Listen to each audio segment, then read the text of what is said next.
The open manifestation of the great division between the political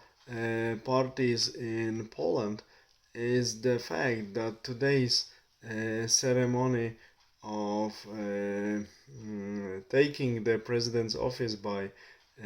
elected candidate on the 1st of June was not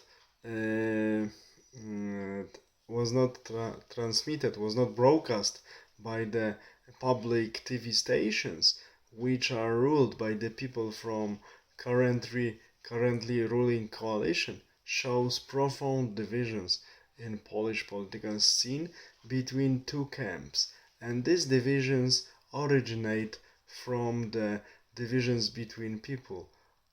connected with the former